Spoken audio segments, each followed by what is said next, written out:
Fella, how you doing today? My love of the shroom should not go unnoticed. I've talked about them many, many times. Today, Don't ignore it. Don't don't ignore ignore it. it. I don't want you to look past it. I love shrooms. I'm on record. If I do run for office, I'm on record that I love shrooms, and I like the good shrooms. Right now. I got this combo bombo I'm taking daily. My reishi, my chaga, and my cordyceps, getting them in. Um, just a big fan, man. Mm. In fact, this But not hallucinogenic shrooms. I've never taken a hallucinogenic See, shroom see, yet. and At the time of there, this recording, there is the not saying I sound wouldn't. bite I just is haven't. I love shrooms. The I know. context That's where they get you. is that's where they get you. Like, listen, you know, even Trump gets sound But I'm bited. also everybody. But what I'm saying. I don't look. I don't even. I'm saying that I haven't yet, and I'm not against it. I just have never I'm been. not against it. I think I've been in the position to. I just wasn't actually wanting to at that time. Mm. But I would do it. Shrooms. Sound bites. You take your pick.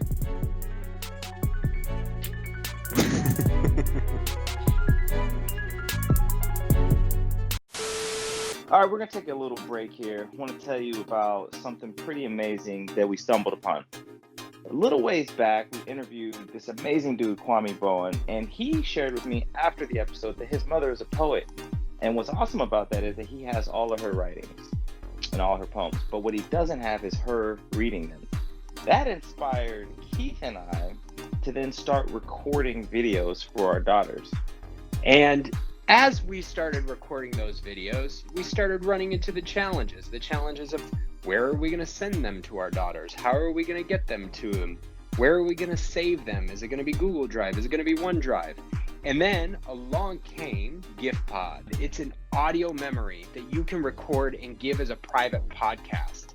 What they're going to do is edit, add music, and produce the audio that you provide them into a professional podcast that you can share with your family members for any purpose. We use it for our daughters in the future. All right, so check it out. In the write-up for this podcast, you're going to see a link to GiftPod. If you use promo code MIC10, you're going to get a discount.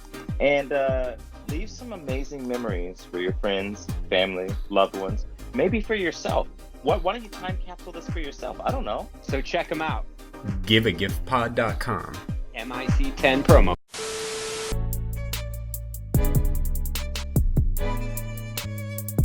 Welcome back to the More in Common podcast. I am your co-host Keith with my man Rod. What up? Today we are with Wendy Kim. Wendy is Hello. a #1 international best-selling author of the book Beyond Blending In, an immigrant daughter's guide to overcoming cultural bonds for a life of authenticity and abundance. Wendy loves to read and is the mother of 2 amazing kids who she loves to surf with. She is also a professional public speaker and empowerment coach. Wendy is committed to empowering women of color to find their voice, stand up and step out to make a difference in the world.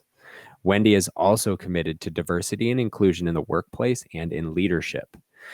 What if you weren't meant to blend in? Wendy spent her whole life trying to blend in.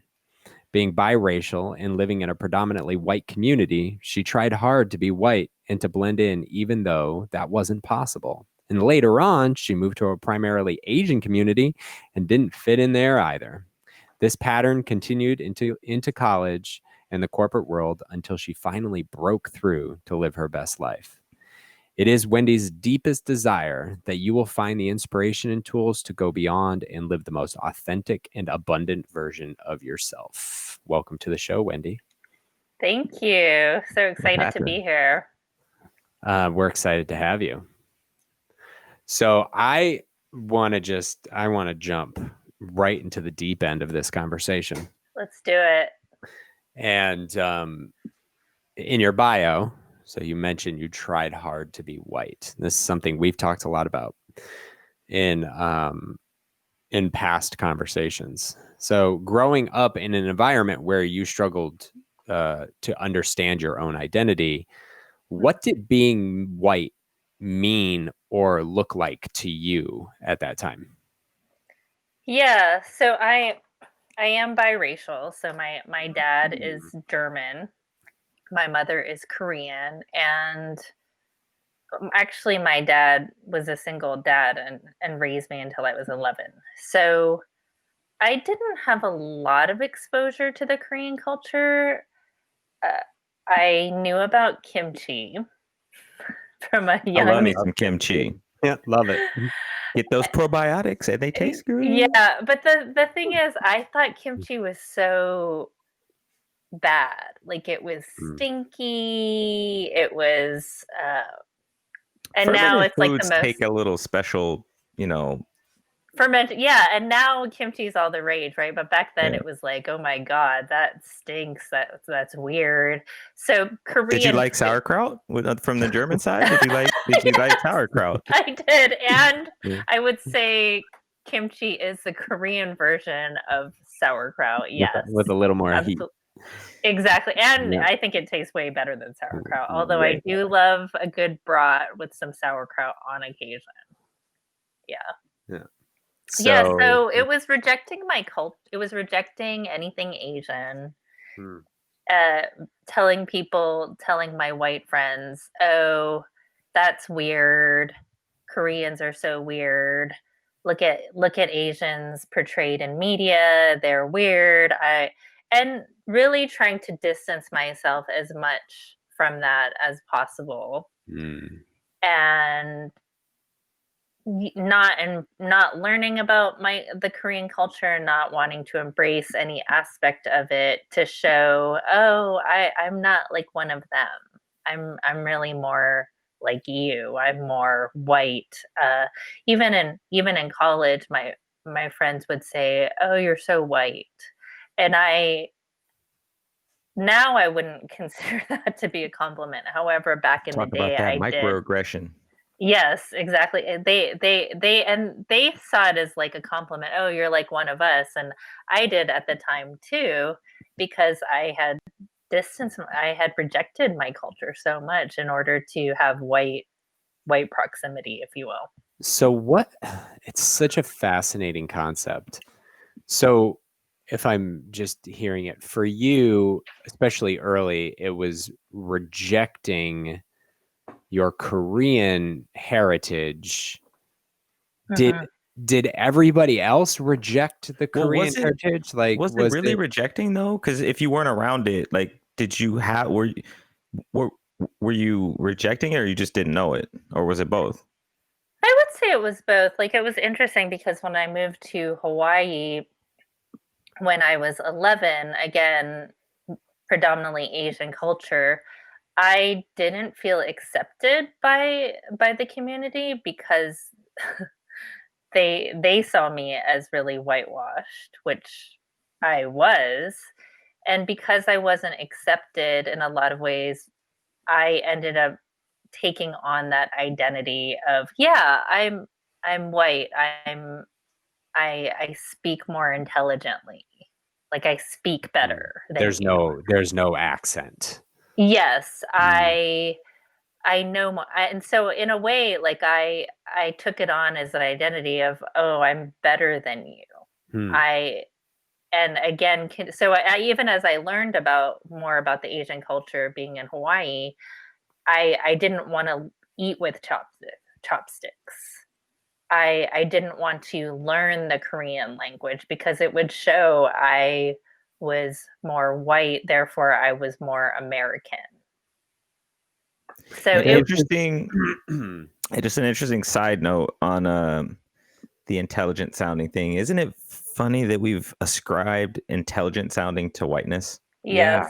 Because I mean that's default whiteness at play, but it's just like it speaks volumes to this idea, like, whiteness exists because Europeans deemed dark-skinned individuals as other, right? Mainly for the purposes of making money. For the purpose of making money and subjugation and all that stuff. So, whether it's calling someone red-skinned or yellow-skinned or brown-skinned, it's like all of a sudden what that does is it creates white. Yet there is no white culture, right? There's European, there's Czech, there's German, there's Slovak, Swiss, there's Italian, like all of these, those are the cultures. And I find it, and I think it's such an interesting dialogue to say, like, to have that space of, as a white person, I don't think, oh, I'm so white, right? I mean, maybe it's a bad dancer. There are tropes. Which is funny because I think it all the time. But that's my point, right? Like, because you are deemed other culturally, especially in America, it's that perspective. So like for me, like what is that whiteness? I think we all kind of say, oh, I know it, right? But it's not really a thing. Like, yeah, it was made up. It was made up. Yeah. And I mean, But- Italians were at one point not considered white. Totally. Irish were considered Jewish white. Jewish people were not considered white. It's just this made up category, which basically was like you're either in or you're out. And I think the thing that's most interesting about your comparison, not to interrupt, is the whiteness is the superiority, which in of itself is why it exists, is this belief that white is superior than everybody else. And thus, when you deny your own culture, it's almost like I want to be better. And you kind of talked about that when you went to Hawaii. It's a belief now, but I think it started as the justification. It was like, like how do we justify the slaughter and murder of these Native Americans that they or this group? Oh, well, they're different. So if we say they're not as intelligent, or they're not fully human, or they're not this, or they're not that, we are better. Therefore, what we do is just like what we do to animals or bugs. It's like, well, they're not human, so it's okay. But I think that has become the belief now, is that what you're saying, the white supremacy. Yeah. I mean, that's fundamentally all of it, right? There's you bring up an interesting point, Wendy. I don't know. I was talking to my dad a few years back, and he said something about the Roman Empire and how, as it spread throughout Europe, you know, like a Spaniard could become a captain in a Roman centurion or in a Roman army because a Spaniard could look like most of the other people around him. Whereas an African could never look like all of the other Europeans, or an Asian, and so this idea of assimilation, becoming white skin tone, becoming white accepted, is physically impossible for many groups. Or definitely. Yeah, and that's the hugest difference for the Black experience in America or the Asian experience in America. It's like, which we can get into the whole model minority wedge that was driven in between blacks and Asians. But it's like, that's the thing that just keeps it from being okay. And then we have this cultural love affair with how people speak, like how people speak. So we have code switching, and we have the analysis of the Black quarterback. And it's like, oh, he's so well spoken. Or of the Asian woman, she's so well spoken. It's like, so what you're really saying is you expected them to sound like they were raised by wolves, and they or to have an accent, and speak with some sort of inflection that doesn't enunciate all the syllables in every word and letter, right? Did you have like a reckoning with this whole, I mean, Hawaii was a little bit, but like, well, you said in school, like what was the reckoning for you of being white, being Korean? Like what is it? Or how did you, where are you on it, but how did you get there? I think so. I started my business coaching primarily women about 6 years ago. So I left the corporate world. I was in tech, and I was often the only person of color, the only Asian, a lot of times in rooms. I was in program management, so I did work a lot with upper management and execs, and it was obviously like very majority white male. And so very much conformed to what I thought people wanted me to be so that I could be successful in that environment. And then I left. I'm sorry. Go ahead. Actually, I'll put a pin in it. That conformed to what you thought. I want to come back to that. I don't want to derail the story, but I want to write that down, because that's something I don't think it's Put talked that in the about in notes. depth. Yeah. Yeah, that's right. You got your notes back, bro. Okay, I could just see you doing a podcast without note taking, and you don't have your notebook, and you're just kind of flailing your arms because you're like, I need to write this down. Anyways, it was very stiff. I had such a good question. So back to what you were saying, though. So I left the corporate world, and I was starting my own business doing coaching, and I at that time wasn't focused really on women of color or Asian American women, was just focused on working with women. However, over time, I ended up attracting a lot of Asian American women, a lot of Latino women, and I started to notice these patterns of where, like, when it's yourself, you don't really see it, but when when someone else is talking, or you can kind of see, wow, like they feel this need to conform. They feel this need to have white proximity. So there were these patterns. They feel this need to be quiet in order to survive and to succeed. So I saw that over and over with my clients. So that really forced me to look at myself and to look at, okay, what am I doing to assimilate? What am I doing to conform? What am I doing that's not embracing my culture, that's not embracing who I am? So I went several years ago, and it continues. It's not like I've just arrived. Like, I continue to see my own internalized racism toward my own culture. So that's really, I would say it started several years ago and continues. How, real quick, back to the conforming, is the I want to dig into that real quick, because you said what you expected people to being, what you thought people expect you to be, and then you gave some examples like white proximity and being quiet.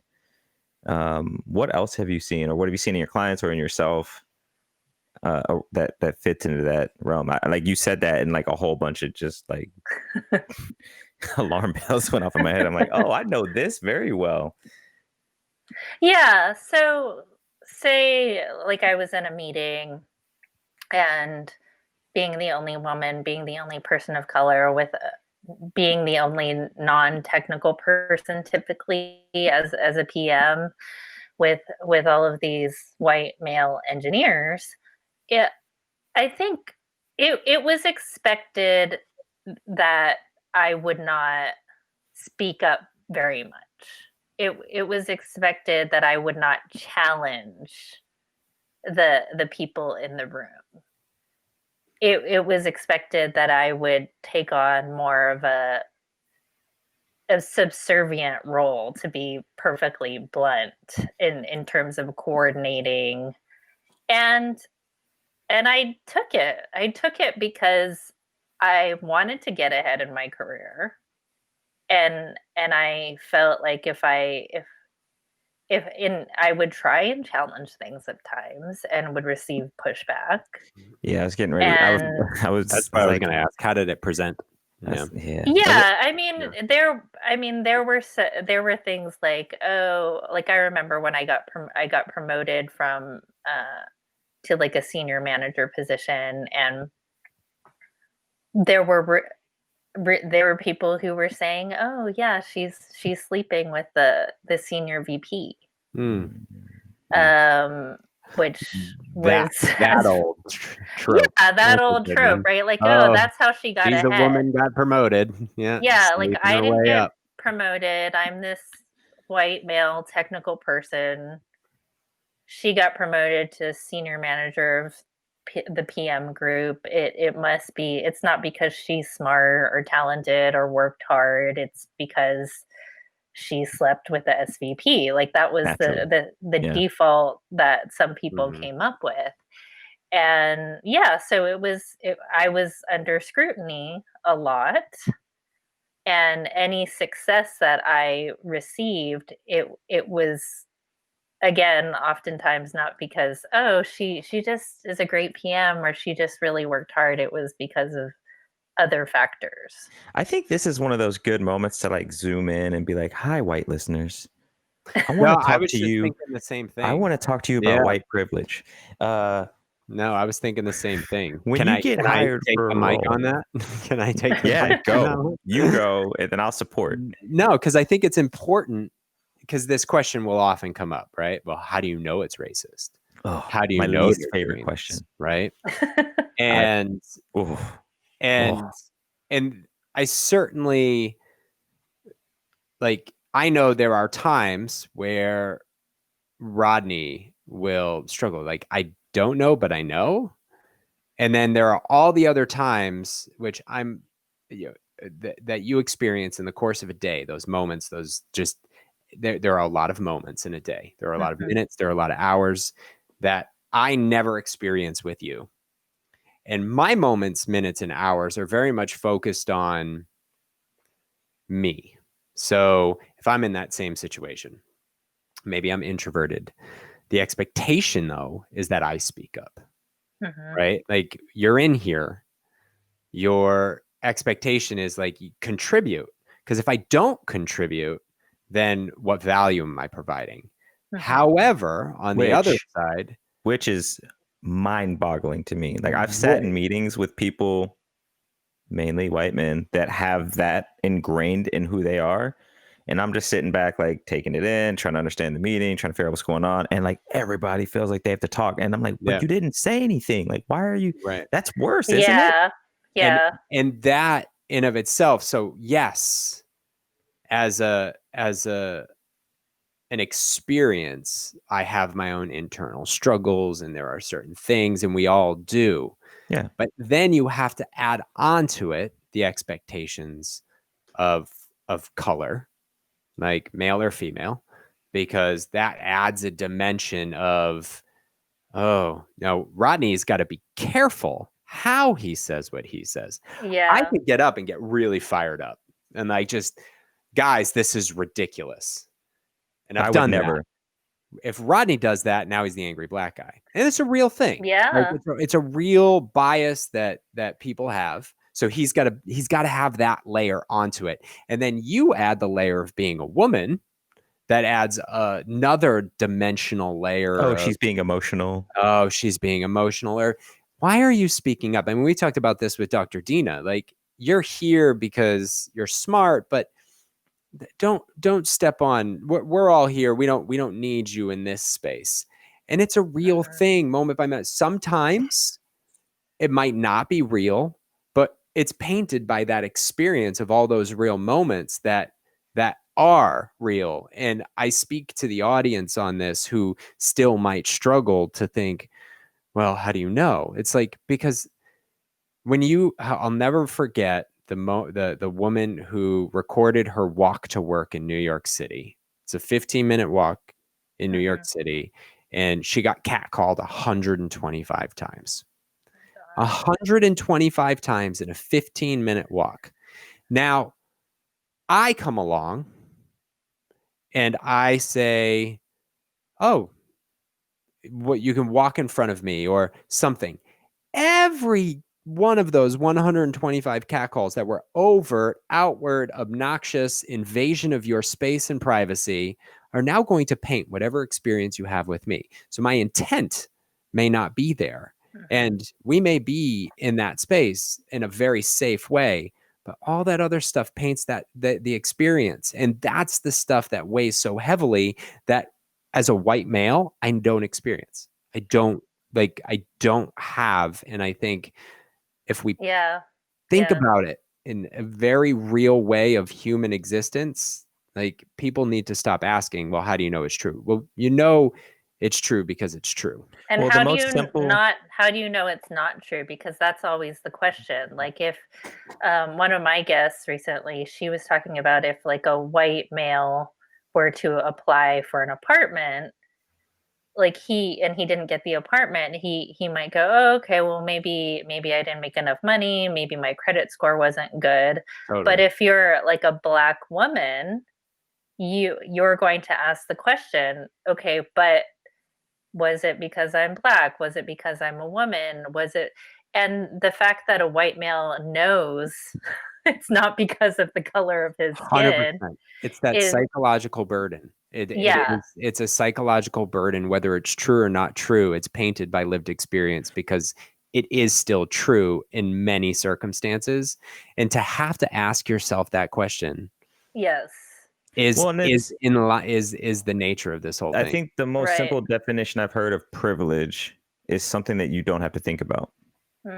Yeah, that's true.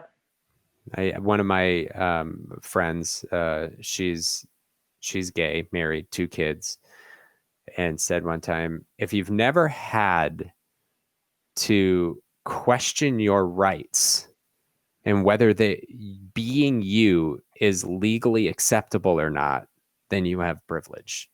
Yeah. And the only space that has existed in the history of the human race, or in the American culture especially, is white men. Yeah. It's the like my friend says, it's the default, and then everything else is a comparison. And what do we know about comparison? In comparisons, one party is always diminished. Always. Yeah, absolutely. So I'm curious, like going back to Rodney's question, as we totally diverted to speak to the audience there. I hope I nailed it. The more you know. Yeah. the embracing. I mean, you talk about internalized racism of your own culture, which is something exactly where I was about to go. But how have you learned to embrace your Korean heritage, and what does that look like for you? Yeah, so I definitely am more intentional about it with my kids, because I didn't really learn much about my culture until I actively pursued it in my 30s. Like going which to just Korea. Started yesterday, so you've learned a lot in a day. That's amazing, Wendy. You are smart. I love you. So anyways, I won't bring up Asian stereotypes about age and things like that. But anyways, I'll bring up a Black one. Black don't crack.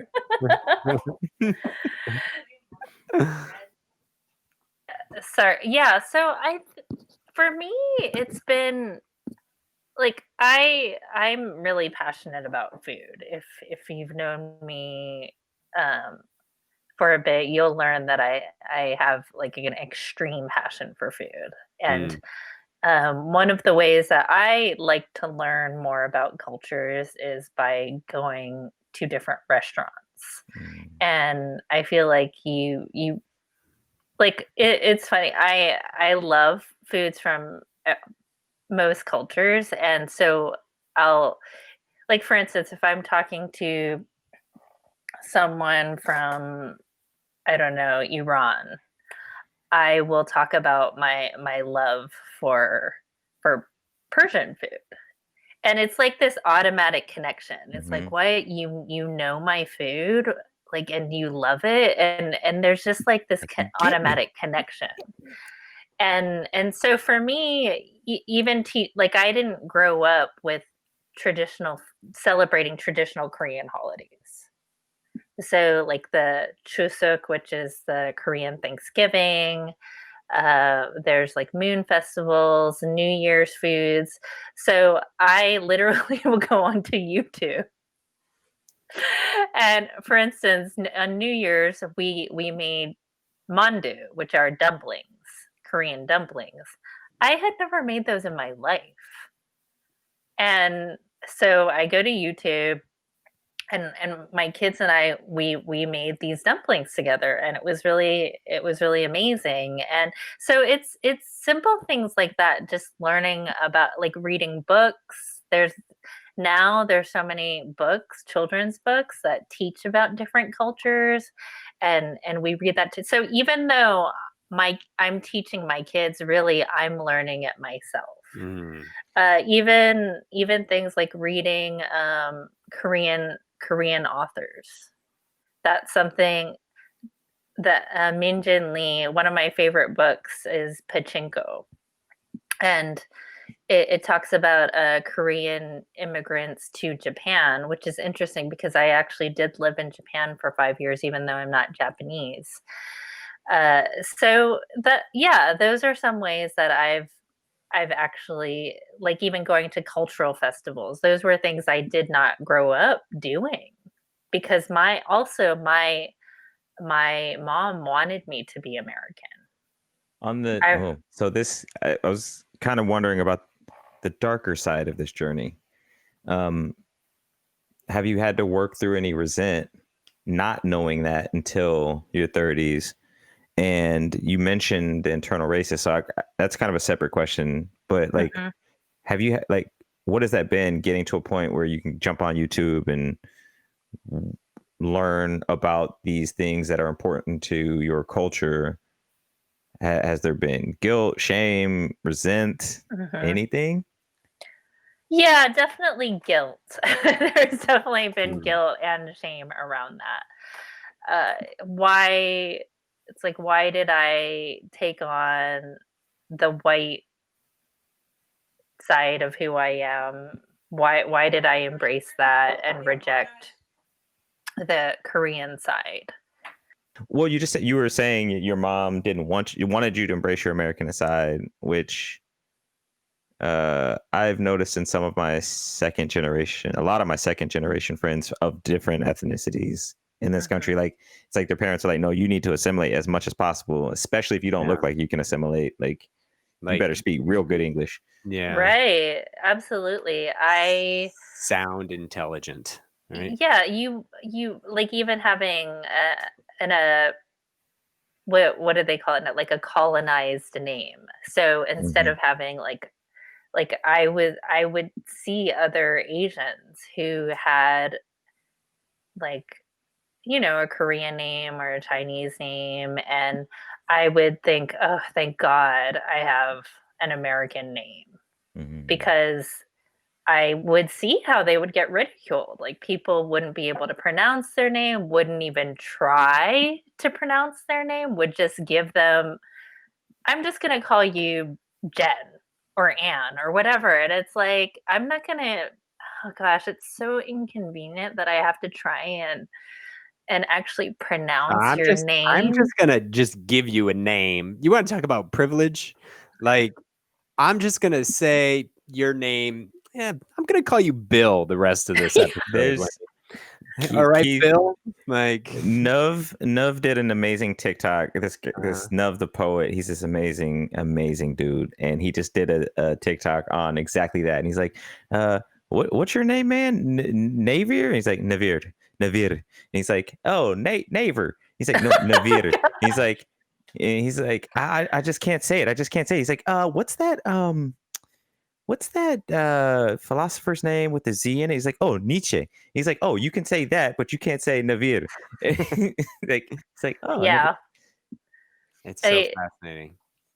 Yeah. Not a good way. Yeah, exactly.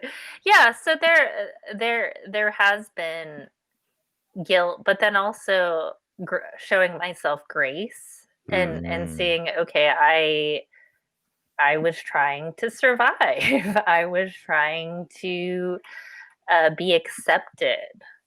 And every child wants that, right? That belonging. Every person wants that belonging. As Maslow's So hierarchy of needs, like safety is paramount. And I heard that as you said that about the Korean names. Yeah. It's like who wants to be picked on at the same time? It's like, oh, but I'm like hating myself and to a degree. But then there's another layer where it's not necessarily you when you haven't identified with it. Like just because you're of that bloodline doesn't mean that you've actually identified with it. And so it's a lot of confusion. Yeah, definitely. So the two questions related. I'm curious how you are embraced now within Korean circles. You talk about fairs and other things. And what does conformity look like once you embrace both sides of your identity or your whole identity? I wouldn't even call it two sides. Does that make sense? I'm not sure I fully understand the question. Can you? Well, let's start with how are you embraced within Korean circles? Okay, so one of the things that's really cool about being Korean is I gotta share this story. This is hilarious. So I was in Spain. So for my 40th birthday, I went to Spain by myself.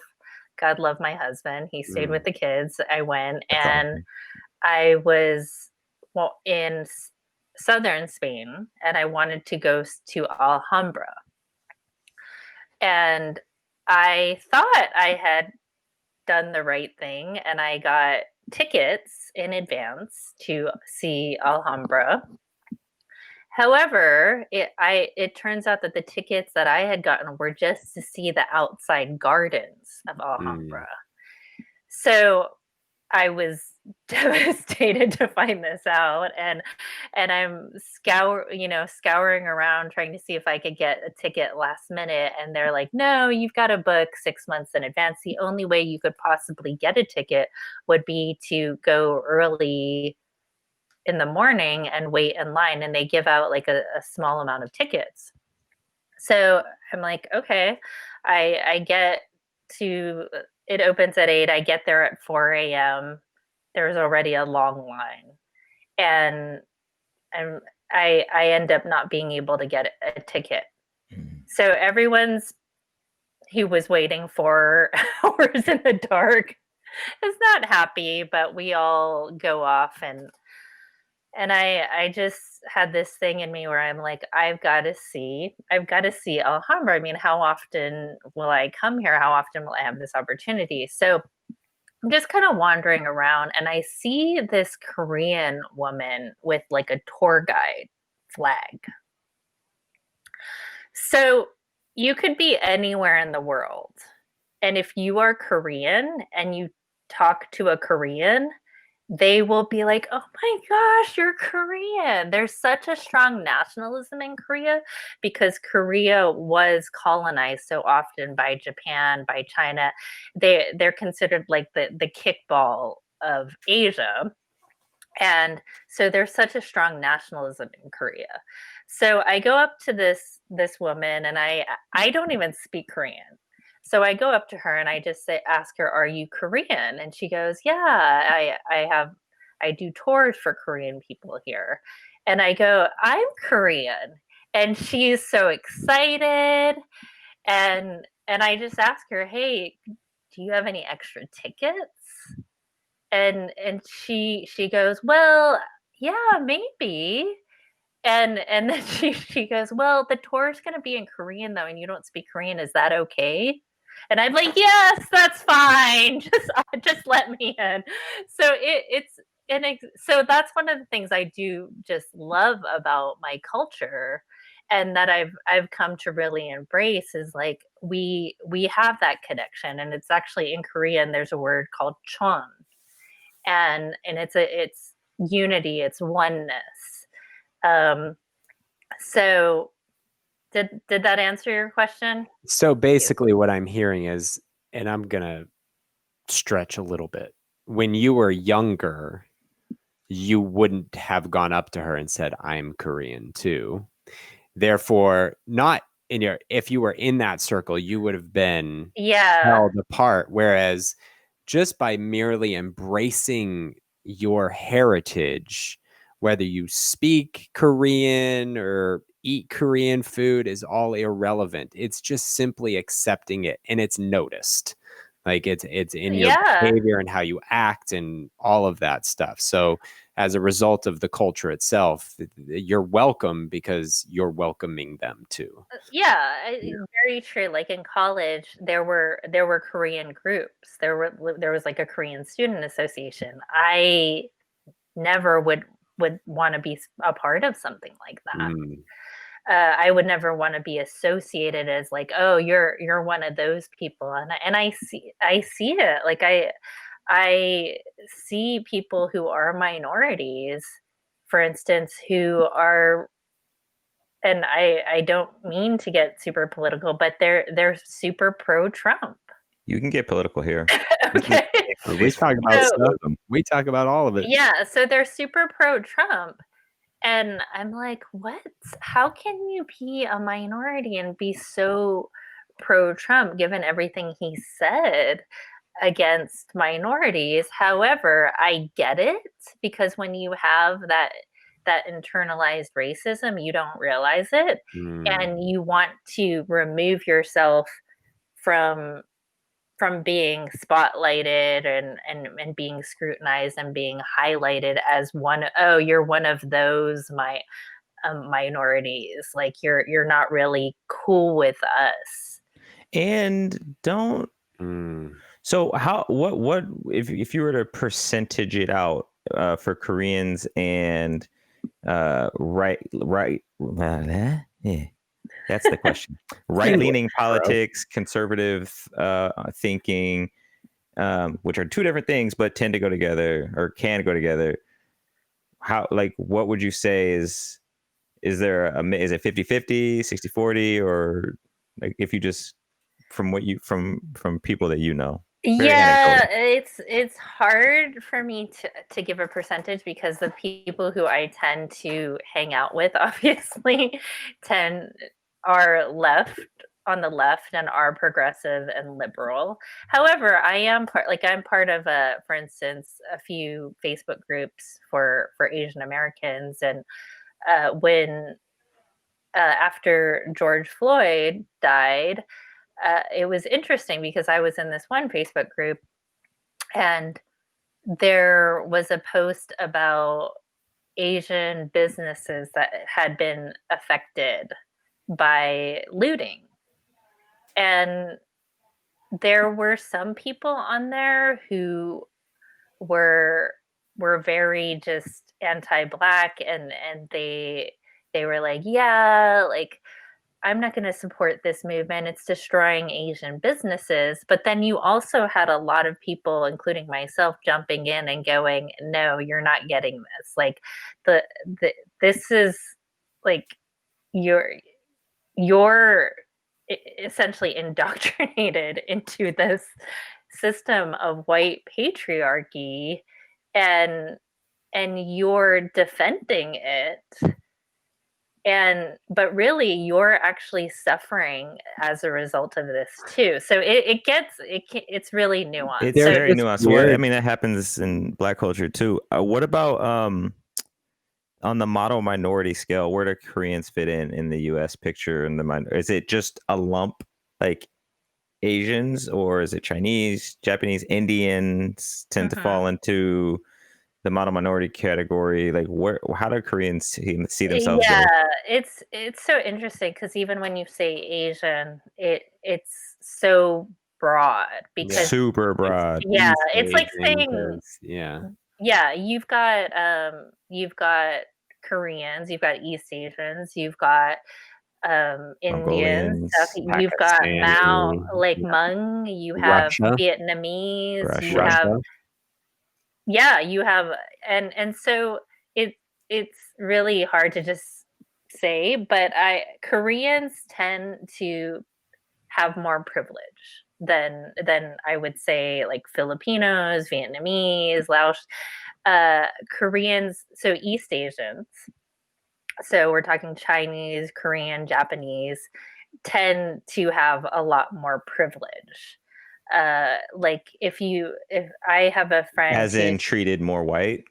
Yes, have or more accepted white more, yeah. proximity, are seen as smart, more educated, and so yeah, there's a lot of racism within the Asian culture. Like I know I was growing gonna ask up, about that next. Yeah. in Hawaii, even though it's predominantly Asian, there was a lot of racism against Filipinos. There against Vietnamese. There was definitely racism, obviously historically, between Japanese and Koreans. So yeah, it just because you're Asian doesn't mean you see each other or get along. Right. Unless you're white, and then you're all the same, right? Yeah. I'm just kidding. Yeah. It was a slight at myself. I'm curious to understand what it was like for your dad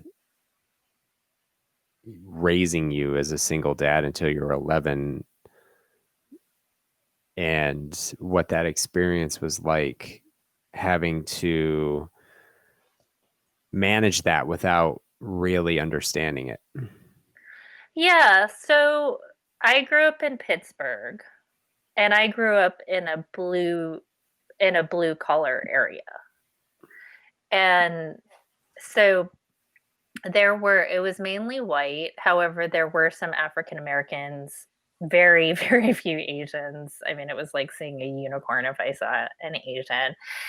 And it was interesting because I was also raised by my German grandmother. And I remember talking to her about talking to her about Black people and how would you feel if I dated a Black person, and she said, well, that's not right, because, and I'm going, what are you talking about? Like my dad married a woman from another race. I don't understand what you're talking about. And she goes, well, you're white, Wendy. And I'm going, no, Grandma, actually, I'm not white. At the time, I'm actually yellow. And she was very confused by that, which I get now. But she even on my birth certificate, I was born in Georgia. My birth certificate says white. Because there was only Black or white. Yeah. They only had those distinctions. So yeah, and this gets into, again, white proximity, Asians having white adjacency, and trying to leverage that as much as possible to get ahead, even if it meant stepping on other minorities' backs to get there. Well, it's so like for my whiteness is the gold prize. Yes. And so it's the carrot that's dangled. Yes. And once a group, Irish, Polish, once a group gets it, and they're like, oh, see y'all later. Like, yeah, I can't do anything that's gonna get this taken from me. Exactly. So I can't, not like, I liked you, but now I got to go do this thing. So sorry. Yeah. And that's where the whole, so my father, he tried to protect me, and he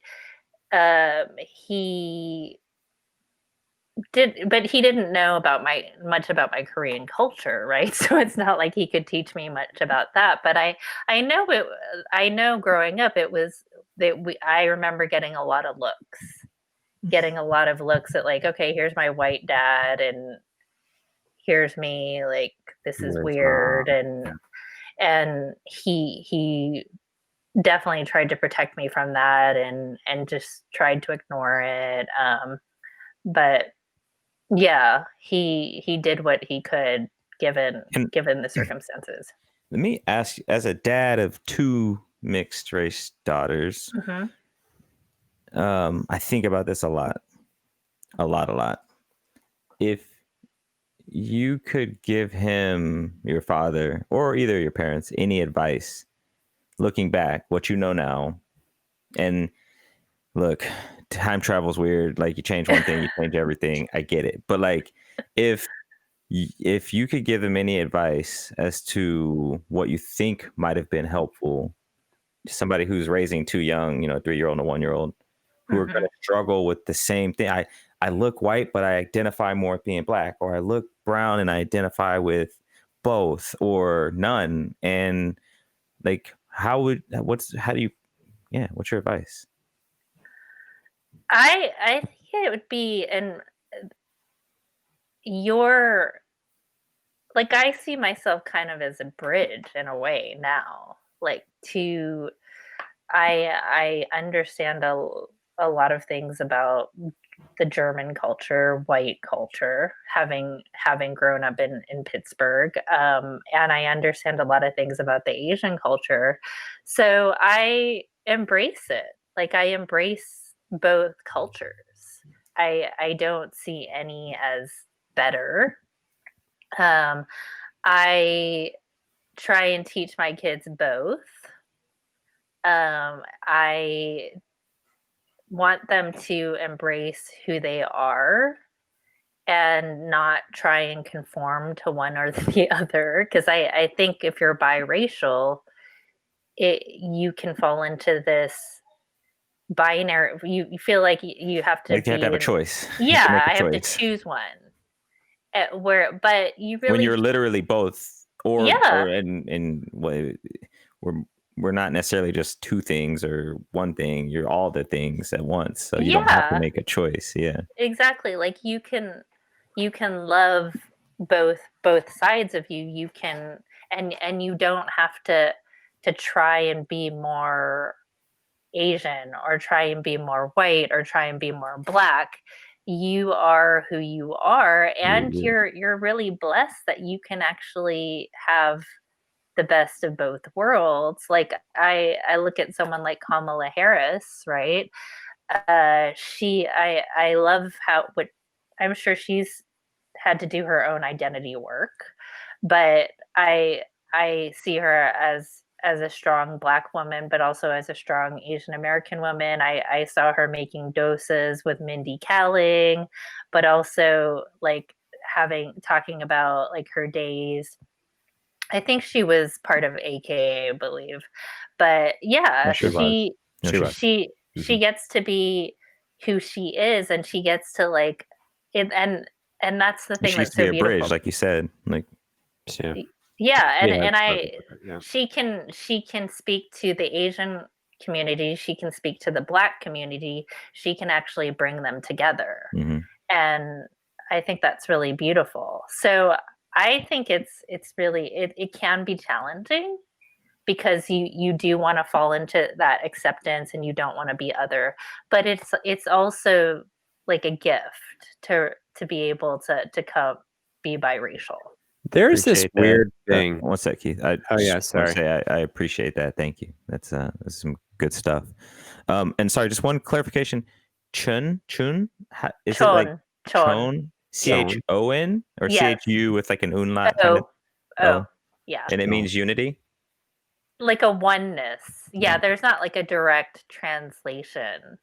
There rarely ever is, with the limitation of the English language. Exactly. Most complicated language, but it's so limited in its words. It's so broken.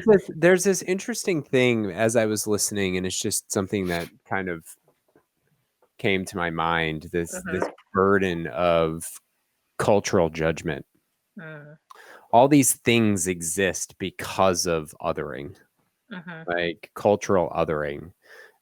Black didn't exist until Americans brought Africans over and said, "You're black." Yeah. And then everybody with dark skin became black or brown.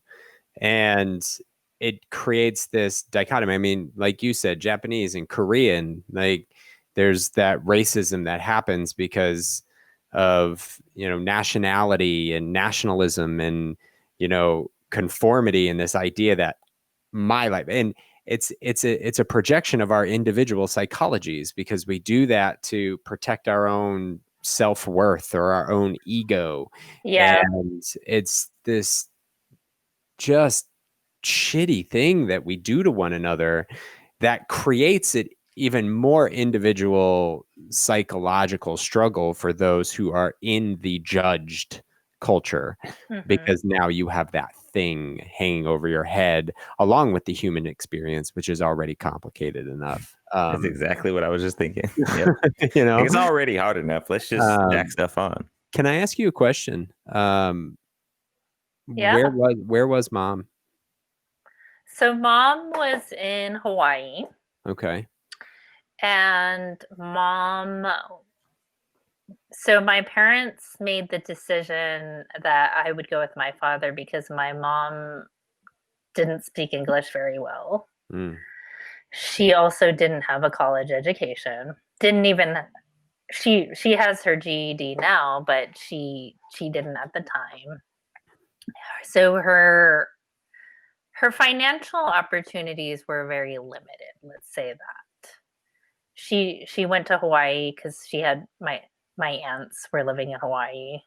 So yeah, I was with her for a bit, but they made that decision, and which was really, I've done a lot of therapy and internal work to deal with that. But now I see it was the most loving thing that my mom could have done for me given the situation, even though I think, as a child there was that oh, why did she leave me, or feeling that abandonment.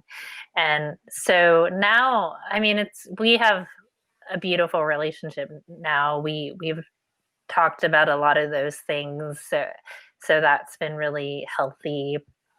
And I did move to Hawaii when I was 11 to live with my mother and my stepfather. So yeah, I do really, like, at the time, again, as a kid, you don't see it, but now I'm so grateful. I'm so grateful that I got to live in Pittsburgh. Shocking, right? I'm actually saying something like that. I'm sure lots of people love Pittsburgh. I've never been to Pittsburgh. Don't throw shade on Pittsburgh, because they will get you. And I'm great. Of course, I'm grateful to have lived in Hawaii, to have experienced such different cultures. I got to live in DC. I went to college in DC. I got to live in a primarily African American culture. I got to live in Japan for a while. So I've learned so much being in these different cultures. And yeah, it's really been a gift. And I do believe it gives me a certain empathy and a certain window to bridge that gap when people don't understand, when they've been maybe only in one culture.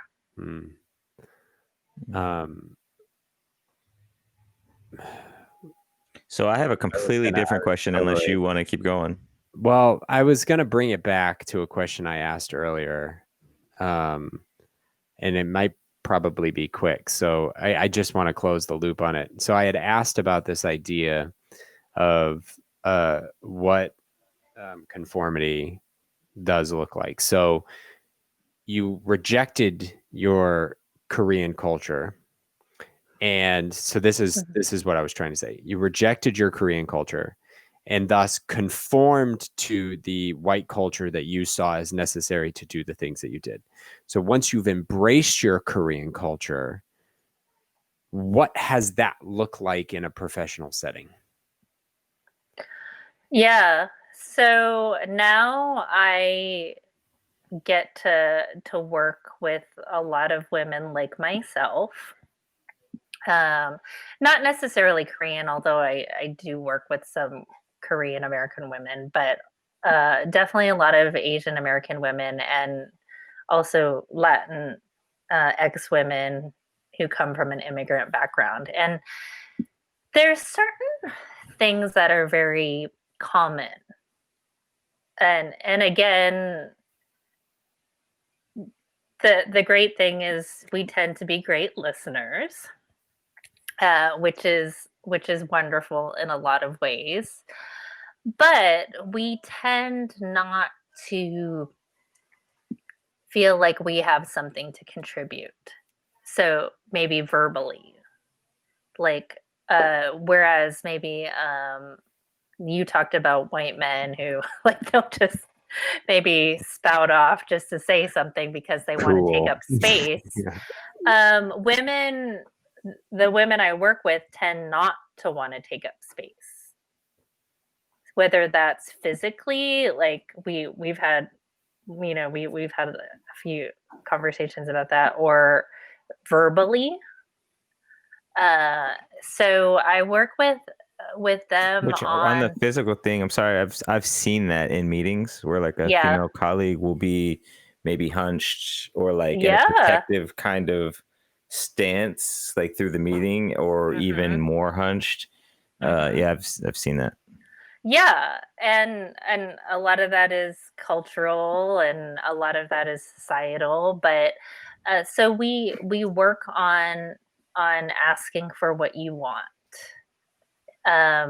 Internal work of, no, you actually have something valuable to share. You have something valuable to say, and not to just say anything for the sake of saying it, but you do make a difference. Like, even if you're the only person of color, even if you're the only woman in the room, that much more do you make a difference, because you're going to have a different perspective. You're going to have that they wouldn't, you're going to have a different way of coming up with a solution that the majority of those people might not have even seen. So that's the kind of work that I get to do. Actually, it was really exciting. One of my clients recently, she had been in the same position literally for almost 10 years. And she ended up going for a job, and which was a big deal for her to even leave the safety of this stable job. So she ended up going for a job she wanted, and it was like a 20% increase in her salary. But we worked on her negotiating, because normally she would have just taken the offer. It was already more than what she was making. So I asked her, what do you want? And she said, I actually want to be making 40% more than what I'm making now. So we role played it. And she made the ask, and she got it. That's cool. Like, no questions asked. And so without share as much as is appropriate, but I'm curious, like, what did some of that conversation look like? What was stopping her from making that ask? A lot of it. So one of the tools that I love is role playing. People hate it because it's always awkward, and it's like, but yeah, like role playing. She's never had a conversation like that in her life. So she didn't know what to say, or how to ask. Yeah, so it's like, okay, so like one of the things she, and this happens culturally, she would say, oh, if it's possible, I would like this number. And so I coached her on that. I said, well, first of all, it is possible, so you don't really need to say that. And secondly, that we have these cultural ways of languaging that are not necessarily very empowering.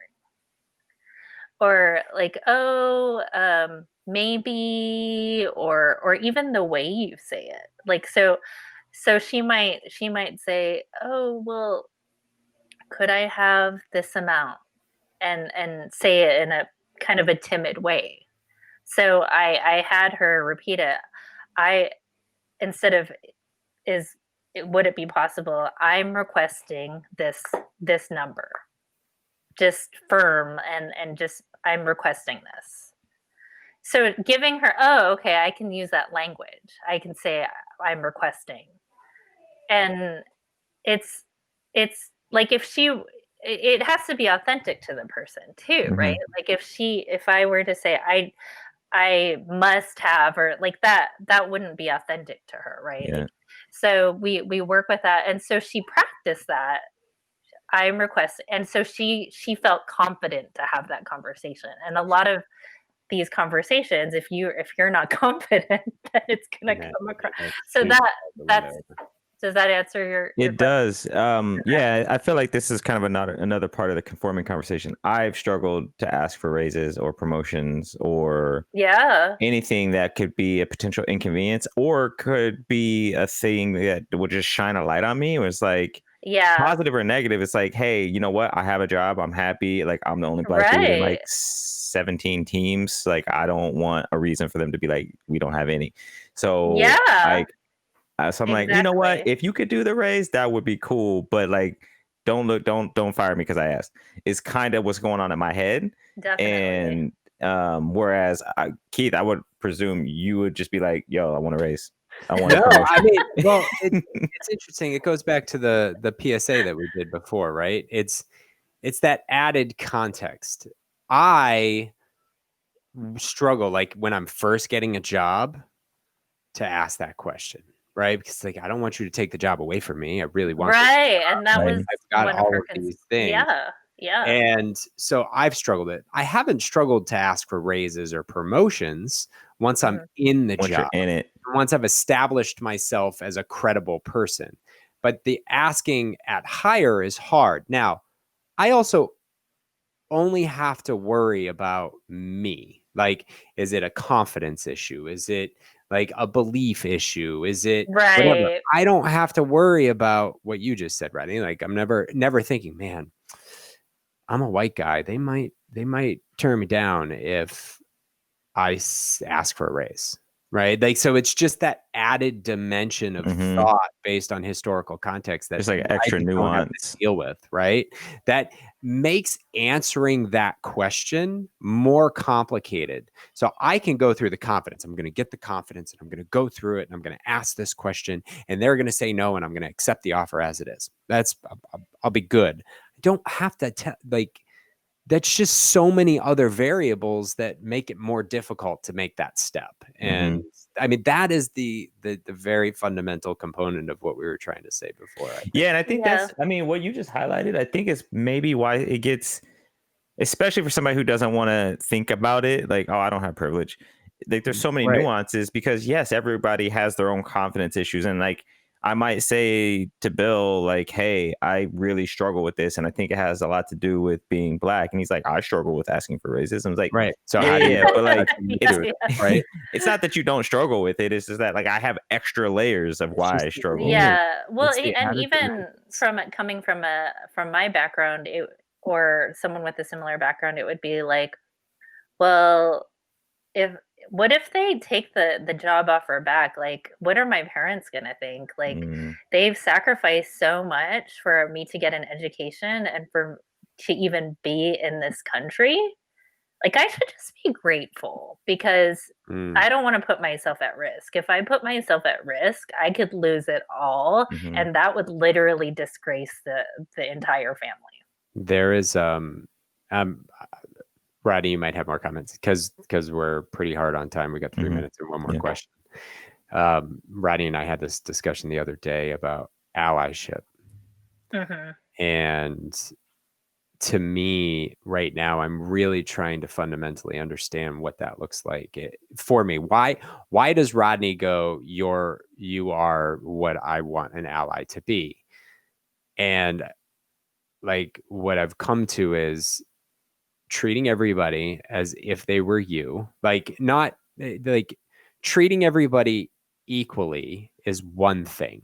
That is a thing that helps, but also understanding that their cultural and historical perspective makes however they're going to react different than you would react, and understanding it. just knowing it, maybe know a thing or two about them culturally or historically or whatever the case.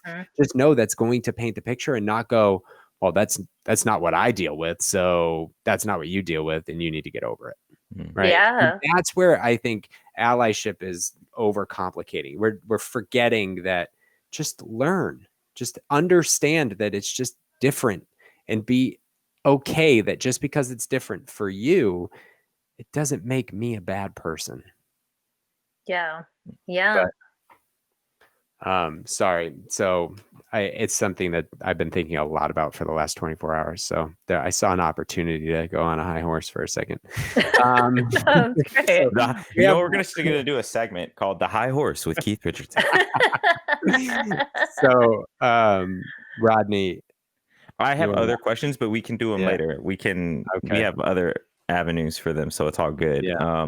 Wendy, this has been refreshing, and thank you for sharing some of your history and background and being open.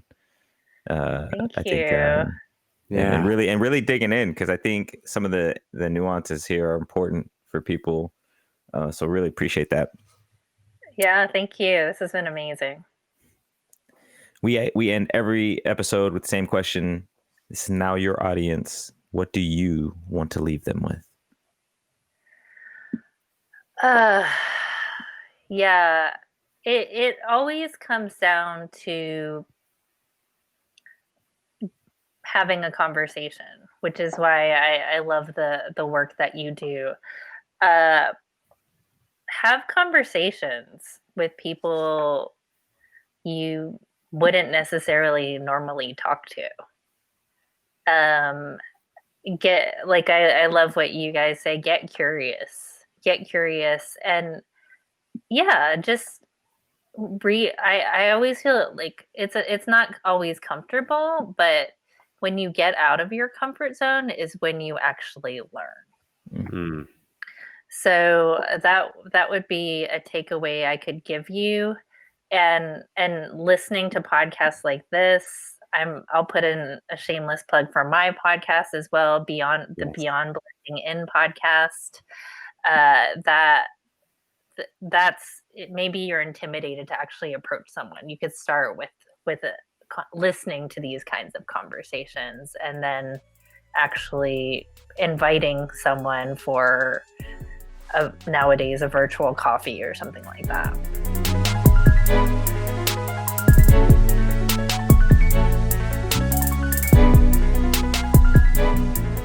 Many thanks again to Rodney and Keith for having me on the podcast. I loved our conversation so much. I just wanted to share a bit about my upcoming program that I am launching in January of 2021 for women of color, and it is called the Slay and Play Sisterhood. And this is going to be a 12-week program for women of color where we challenge our cultural limiting beliefs, where we set boundaries, where we go after what we want, but we do it in a fun and joyful way where we love ourselves in the process. So if it's something that you or anyone you know would be interested in, please definitely reach out to me at my website, beyondblendingin.com, and I would love to talk to you more about it. Thanks so much.